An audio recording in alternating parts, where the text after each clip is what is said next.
ಮೈಸೂರು ಜಿಲ್ಲೆಯ ಸಾಲಿಗ್ರಾಮ ತಾಲೂಕಿನ ಕಾಳಮ್ಮನಕೊಪ್ಪಲು ಶ್ರೀ ಕಾಳಿಕಾಂಬಾ ರಥೋತ್ಸವವು ಸಾವಿರಾರು ಜನರ ನಡುವೆ ಅತ್ಯಂತ ವಿಜೃಂಭಣೆಯಿಂದ ಅದ್ದೂರಿಯಾಗಿ ನೆರವೇರಿತು.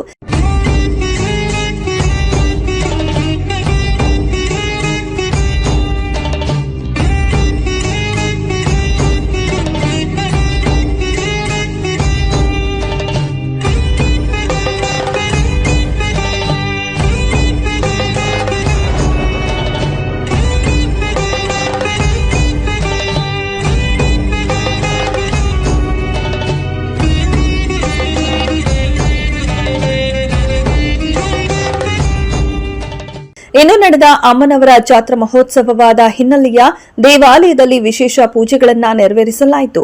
ನಂತರ ನಡೆದ ರಥೋತ್ಸವದಲ್ಲಿ ಅಮ್ಮನವರ ರಥಕ್ಕೆ ಸಾರ್ವಜನಿಕರು ಹಣ್ಣು ಜವನವನ್ನ ಎಸೆಯುವ ಮೂಲಕ ತಮ್ಮ ಇಷ್ಟಾರ್ಥ ಸಿದ್ಧಿಗಾಗಿ ಶ್ರೀ ಕಾಳಿಕಾಂಬಾ ದೇವಿಯನ್ನ ಪ್ರಾರ್ಥಿಸಿದರು. ಇನ್ನು ರಥೋತ್ಸವಕ್ಕೂ ಮುನ್ನ ಪೂರ್ಣಕುಂಭ ಕಳಸ ಹೊತ್ತು ಶ್ರೀ ಕಾಳಮ್ಮ ತಾಯಿಯ ದೇವರ ಮೂರ್ತಿಯನ್ನ ಮಂಗಳವಾದ್ಯಗಳೊಂದಿಗೆ ಊರಿನ ಹೆಣ್ಣು ಮಕ್ಕಳಿಂದ ಗ್ರಾಮದ ಪ್ರಮುಖ ಬೀದಿಗಳಲ್ಲಿ ಮೆರವಣಿಗೆ ಮಾಡಲಾಯಿತು.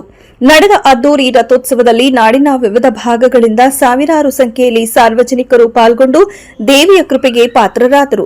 ಇದೇ ಸಂದರ್ಭದಲ್ಲಿ ಶ್ರೀ ಕಾಳಮ್ಮ ತಾಯಿ ದೇವಸ್ಥಾನ ಬಳಿ ಸಂಗೊಳ್ಳಿ ರಾಯಣ್ಣ ಅವರ ಪ್ರತಿಮೆಯನ್ನ ಶಾಸಕ ಡಿ ರವಿಶಂಕರ್ ಅನಾವರಣ ಮಾಡಿದರು.